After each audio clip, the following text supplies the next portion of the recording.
Welcome to the Superhero Sidekick Leadership Coaching Podcast with Joel Smith and Joe Baker. We're here to help you develop your superpowers.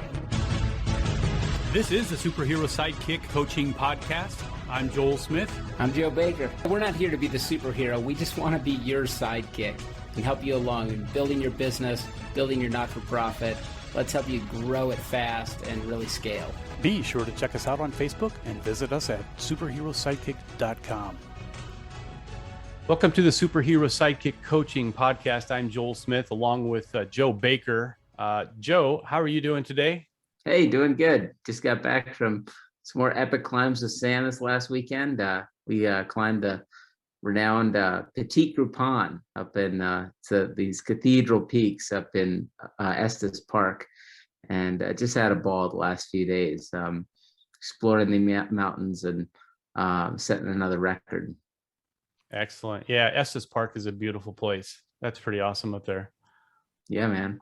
Yeah, I love that. I don't get to go there very often, but I was there a couple of years ago and went to your town, Colorado Springs, and I lost my car. My SUV broke down and it was totaled. It blew the whole motor when I was there. So I went to Colorado with an SUV and came back with a rental.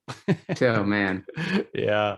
So anyway, hey, Joe, you and I had a good episode last time. We talked about the cash flow quadrants, and that was pretty cool. So we're gonna kind of keep going along these same lines, same author, same book. And so, Joe, why don't you tell everybody real quick about the book that we're talking about, and then maybe introduce our topic.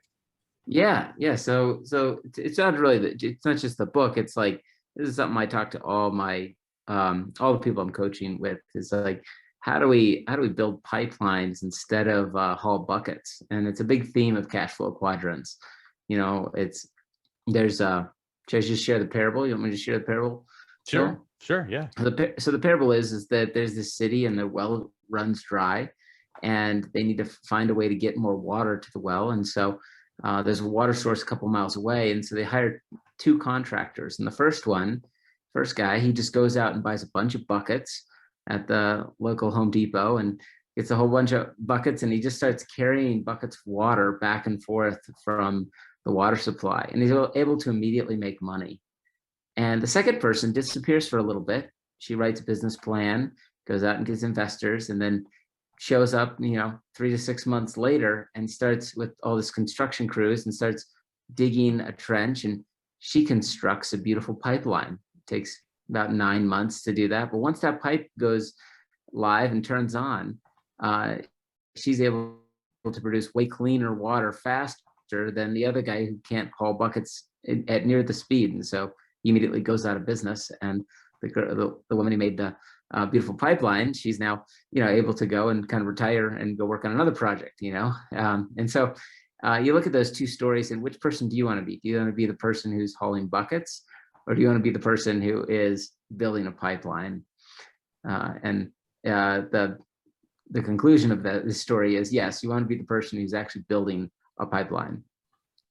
Yeah, that's right. It is a great story, and it does kind of illustrate, the difference between working hard and working smart, for sure, and looking into the future, and not just answering the question of what's going to meet my immediate needs and the people around me, their immediate needs, but what's going to be something that's going to continue to meet needs down the road without the reinvesting of the energy over and over and over. So what can you create? What kind of a pipeline can you create that can keep working for you? And when you think about the word pipeline, you think about a pipe, right? A pipe that water flows through, that takes it from one place to another.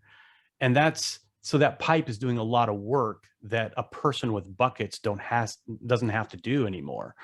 And I think that's the whole idea. How can we automate things and remove the human effort and have things work for us? Yeah, and we have to build it that way from the beginning, or else because you can build an entire business around hiring a whole bunch of people hauling buckets, or you can build something very automated like an actual pipeline. Yeah. And chances are the person in the story that built the pipelines probably started at a little different place, probably had some experience hauling buckets at some time during her lifetime and experience. But I think the key is that as you're hauling buckets, you've got one eye maybe on hauling buckets, but you've got the other eye on building a pipeline at the same time, or figuring out how to build a pipeline, so that the amount of time you have to spend hauling buckets is minimal. Then you can move on to something, and maybe it's a simple pipeline, but it meets the needs, and you can always be looking forward and continuing to update your pipelines and make them better and bigger and better. You think of like computers, way back when, Texas Instruments and some of the other companies back in the 80s were making, personal computers, and then Apple came around, and, PC and all of the other companies, and everything, and Windows just kept getting better and better and better, because they were thinking in the future. They weren't just thinking, okay, we got Windows 95, now we're going to just stick with this forever. We got to keep thinking and keep automating. And now, of course, man, computers are incredible what they do. We hold this thing in our hand, the cell phone, and it's the ultimate pipeline, really, when you think about it. And it just keeps developing. So yeah. So when we're developing a pipe, there's really these 4 different components to this, 4 different stages of building the pipeline. The first one is you have to develop a plan. It's like you have to actually like put together a business plan, or some kind of architect, some kind of concept of here's how it's going to work.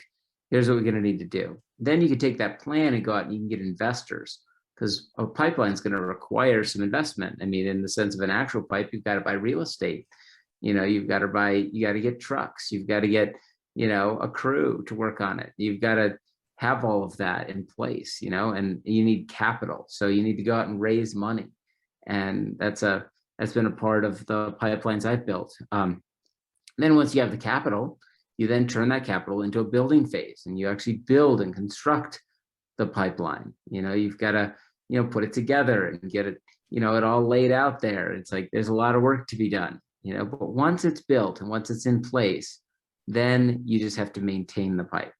And maintaining the pipe is 2 aspects. One is like, you got to close all the leaks in it. You got to look for any holes in your pipe. And then you also can kind of examine it and see if there's any ways to, increase, flow. What are some ways that we can actually like make this thing even more efficient? And what's unique about this whole process is once you get to maintain a pipeline, it takes so much little effort to maintain a pipeline compared to hauling buckets, that it's so much easier to look at a pipeline and say, how can we make this stronger and faster than it is to say, how do we haul buckets faster? Because hauling buckets has a very finite limit. Whereas pipelines, you can really, find ways to actually really increase your flow, as you develop. And this is all an analogy of really your businesses. And as I think about the businesses that I've built, the clearest one that is a pipeline for Ann and I was our home. Our homes. We started out just with our own home. We started experimenting on Airbnb. This is only like 4 years ago. We started experimenting on Airbnb, putting our house up. And before we knew it, our house was so booked. We were originally just booking it whenever we traveled, but we kept raising the prices and just jacking up the prices. And then when it would book, we'd say, well, how can we not take that much money? It's like $4,000 for a weekend. Let's go to Hawaii, And so then we just kept like testing it and doing it. And then eventually it was so booked, we had to go buy another house. And then we fixed up that house. That was a dump when we originally got it, to come fix it all up. And then very quickly we had to move out of that house because that house was overbooked on Airbnb. So we went to the 3rd house. I went to the 4th house. Well, wouldn't you know, now we have 9 listings on Airbnb right now in VRBO. And that accounts for actually 11 different houses. And then in addition to that is our own house. And so it's really just grown into this large business. And we have a whole team of 5 people that run the whole thing. And so at first, when we were doing this, and it was, we had a house across town and something would happen, like toilet would clog or there'd be some issue. And at 10 o'clock at night, I'd have to drive over there, take the phone call, drive over there, get it fixed. Now there could be a whole raging party at one of my houses. This doesn't happen that often, but every once in a while it does. And my team doesn't even tell me about it because they clean it all up and they get it all fixed. And I didn't even know because I didn't need to know, and really the only part of the process now of the pipeline that I built is I just have to add more houses. So I'm always looking at new real estate and then also looking at, raising capital to get more partners in on this. But now I'm able to really just focus on the scale aspects of the business and not actually be the guy who's hauling buckets every day trying to run the business. And I'm looking at all the other businesses. I can now work on coaching, doing the podcast with you, and I'm doing all these other coaching and things. And really I have 3 other businesses right now that I'm launching, and can do that because of the freedom that Adventure Homes has created with our Airbnbs. Yeah, that's a great example. Yeah. So those 4 steps, again, you mentioned the planning stage or the architecture stage, and then the investors, or, really gaining that capital, and then the building phase, and then maintaining your pipeline. And that's true. That really is the path to, to being a business owner, and scalability and freedom. Not only financial freedom, but as you've talked about, so importantly, the freedom of time. And so I think that's true. And, Joe, I think that there's a lot of people, most people, I'll say, go through life never really having the opportunity to do what you've just talked about, because they just don't know the process. They don't know that there's another way. And part of that is because we're just not taught that. We're just not taught that in the world. We're taught, you go to school and you get a good education, and you become whatever it is, a lawyer or a doctor or an accountant, and then you draw an income, and you do this until you retire, and you try to save money along the way. But or maybe, okay, you don't go to college, just jump right in and get experience doing what you're doing, and learn and kind of move up the ladder until you get to that same thing. But it's really kind of the same thing. You're really being taught, we're really being taught in our culture to work for money instead of having money work for you. But what you're saying, this flips the whole thing around. You're saying, hey, we don't have to work for money. We can really have our money work for us. Yeah. Can you elaborate on that a little bit? Well, in one way is you see water flowing through the pipe, you're meeting this need. But in another way, money is flowing through the pipe. It's like you're able to, it's like this money is being sent to us now while we sleep. I mean, we have people book with us every minute of the day. We've got listing. I mean, like, it would overwhelm me if I looked at all the listings. And I mean, like, literally every day we get many bookings. We have all of these guests. It's like we've built a mini, like, luxury resort, basically. And these aren't small houses. These are all built big houses, many of them worth $1 million or more in Colorado Springs. And so we built this huge conglomerate of these luxury homes. We really are have some of the best large group gathering homes in the city. And the whole thing is just always working. If I'm on a mountain, or if I'm, take 2 weeks off to go shoot a film with my son in Yosemite, the whole thing is running, and it's taking care of us. Now, I do have to have some weekly meetings, and once in a while I have to maintain the pipeline. There are some things that I still need to do. So it's not like completely hands off, but I'll tell you, now I'm working on building 3 other businesses at the same time. And so I couldn't do that when I originally built Adventure Homes. I was full-time working at Storks, and it was like a part-time thing. Now it's very, very part-time thing. And I can actually build these other 3 businesses off of the income that it's providing. Right. Yeah. That's true. So we're talking about pipelines, building pipelines, as opposed to hauling buckets. And so, Joe, what would be some of these pipelines that we could apply to business? Like, what are some of the systems that would be examples of pipelines in businesses that you and I coach people about?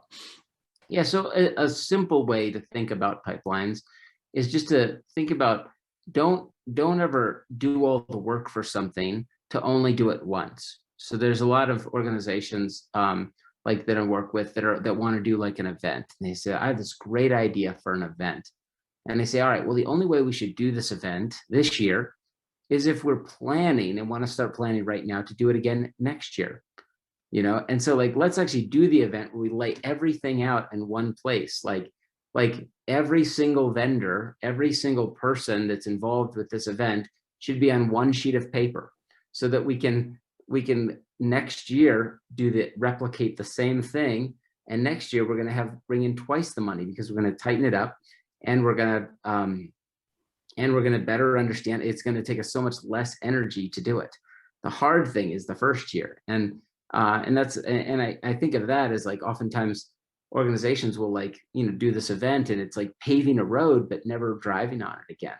It's like, if you're going to pave the road, just keep driving on the road. That's a road now. Like, it's like, let's build it into something that we can just replicate again and again and again. And so we want to think about all of our systems. How can we make these, do these again and again and again?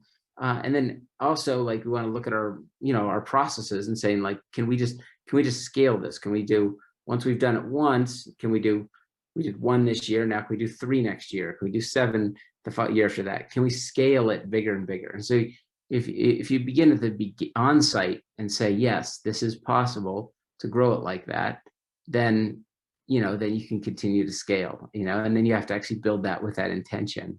Yeah. So I think one aspect of what you're talking about, it seems like repetition is certainly a part of this. When you can do something and do it again and do it again, you're refining your skills, you're getting better as you're doing it, and you're attracting more people. You're gathering, gathering a little bit more as you go, like a snowball. You get the snowball effect, as opposed to starting with a small snowball and then stopping and then starting over somewhere else with another snowball, and then starting over. All of these starts and stops don't build on themselves. And also, I think what you're talking about too has something to do with mastery. When you can master something through repetition and through getting good at it, then all of a sudden you own that skill, because now you're a magnet. Everybody else wants what you have. That they want it quicker than what you did it. But since you have it, then you can market that. You can market it and you can scale it. You imagine if you could take everything that you master and multiply it over and over and over. And maybe it's a motor that you create and you've mastered it, and you can now send that on an assembly line and just reproduce it over and over and over. Now you can sell millions of them, or maybe it's a video or a movie, or a song. When you think about a song that somebody creates and they own the rights to that song, and that song can be multiplied millions of times over and over, and be bringing, money in for the rest of your life. Imagine a person, even a one-hit wonder, a musician that has a one-hit wonder from the 70s. They're still making money off of that today because they created it and they mastered it. Well, I had a friend who built a great skateboard company, and he is, people wanted his skateboards, and he was like, he had all this attention, and and it was almost like he had like this, like almost like a cult following of people that just loved his products, and yet he was sharing with me, he's like, I lose money on this every year. And I said, all right, well, I can fix that. And I said, I'd even be willing to be an investor into it. And so he started looking at that, and and so I said, before I give you any money, I want to look at all your processes, see how everything works. Well, I discovered that he builds every skateboard by himself. Like, he does it, like the whole process. And I looked at that and I said, well, that has to change. Like, I don't want you making skateboards anymore. Like, that's something that the world is full of talented people that we could have making these skateboards. And he says, no, you don't understand, Joe. That's part of my trademark, is that I tell people I make every skateboard. And as soon as I heard that, I was like, okay, I'm out. Because I don't put a lid on yourself. This is never going to be profitable. It might make just enough money for you, but it's never going to be profitable to me as an investor. Well, imagine if Steve Jobs or Bill Gates would have said that. Exactly. Yeah, exactly. It's like, I'm going to build all my computers myself in my mom's garage. Yeah. And I was like, and if your customer base loves you because you make every skateboard, I said the whole thing sunk, because it's like, that's not why I like an Apple phone. Like your statement, it's like, I don't care who touches the phone as long as it's a great product, and we just couldn't get over that. And so I wasn't able to invest in the business. And so um, just that, when you think of that example, it's like, think about your own business, and like, you are, what are the things that you're doing that are holding you back? Well, where are you the guy who's saying, I have to be the guy making all the skateboards? As Right. soon as you do that in your business, you are limiting your business. And the good news for you is that the world is full of talented people.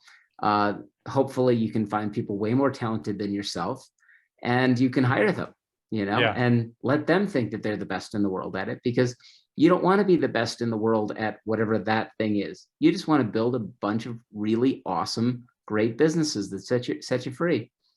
Yeah. Yeah. No doubt. I don't have to be the best pizza maker in the world because I really don't make many pizzas anymore. But what if I made that promise at the beginning? So at Papa Murphy's here, I make all of the pizzas. Yeah, So Joel Smith makes every pizza. Like, yeah, I get a little bit tired. yeah. So And with that analogy, it's like, those are the things that limit people from building pipelines. A limiting belief is that you're the best in the world at something. oh, It's sure. like, Yeah, no you doubt. don't No want to doubt. be the best in the world at something. With the super wealthy, don't think they're the best in the world at much. They actually, but you know what? They will say, but I've hired the best people that I could find. Yep. And that's a big aspect of building systems, processes Yeah, that people can follow, that turn into pipelines of money back to you. no doubt.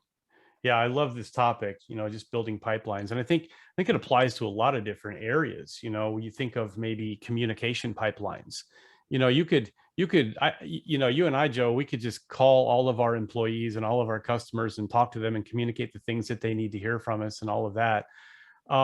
Or we can build pipelines that communicate that for us, such as websites or, training or whatever kind of text messages, emails. We could do all kinds of different things and set those up so that people are being communicated with appropriately in the appropriate way, and we're hitting everybody the way it should be. Can you imagine if you had we've got 85, 90 employees. Can you imagine if I had to make a phone call every few days to all of the employees to keep them on track? But Wow. Yeah. fortunately, we just have other ways of doing that. We've got a few years ago, we started using this app called Slack, and it's a text messaging app. And so I can send out a text message, and everybody in my company will get it instantly. If I want to send it to just people in one store, I could send it on a different channel, and all those people in that store will get it. Or if I just want to send it out to all of my executive team, then they'll get that. And so there's pipelines you can set up for communication that really fine tunes things and makes everything you do more efficient. Joe, what would be another example of a pipeline that businesses need to invest in or need to consider? Yeah. So whenever you're building a pipe and building a process, it's really gonna you really gonna want to focus on that development stage. Like, you don't want to actually architect it from the beginning, because sometimes you could end with something you didn't want. Like, you could, it's like, well, what do I want? What do I want at the end of this product? What do I want at the end of this? So when it comes to fundraising, you can build a system where you're making phone calls yourself and raising money. That's how I started Storks. I made a lot of phone calls. But what I found was the better way to make money and raise money was to get artists out there, influencers, people that had a following, and get them to promote Save the Storks. And what we did was we allowed them to pitch to people, which was, I think it was $35 a month, saves the life of one mom and one baby, which we could show in our numbers that we were able to do that with their investment. And then what we did was they would pitch it at events, and we would pay them every time one of those acquisitions would be made. And so we could just pay them an amount of money. It usually, I think it was like $100 for every one of those partners.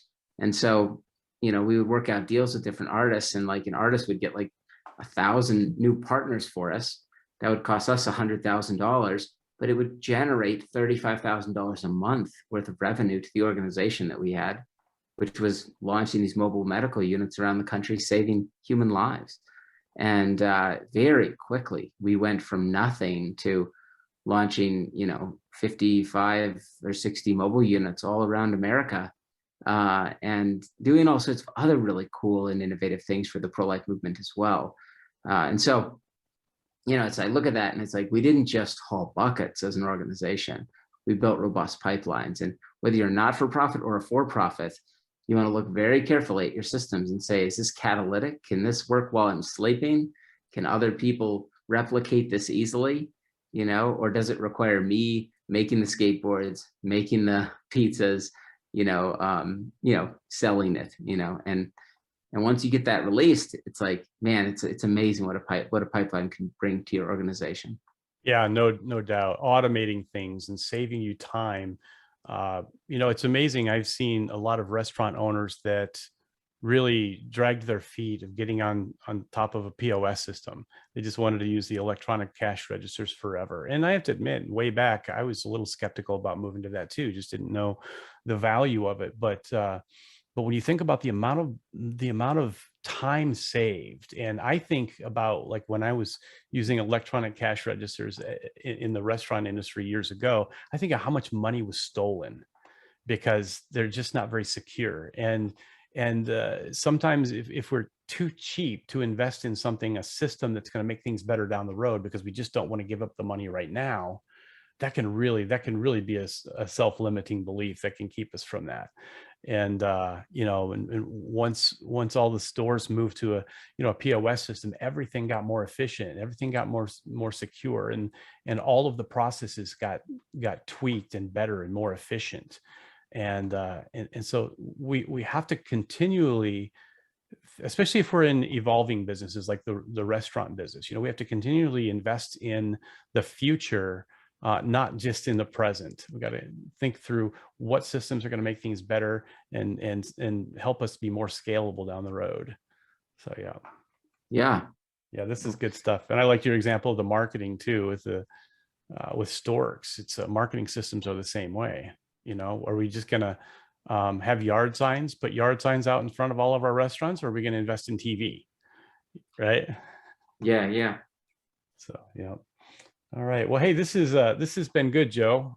This is a good conversation. I think this is the type of stuff people need to hear because, gosh, believe it or not, there are just a lot of people out there that are still hauling buckets that really don't need to be, Wouldn't you agree? Yep. It's time to stop hauling buckets and start building pipelines. Yeah. And I think part of that too is to think seasonally.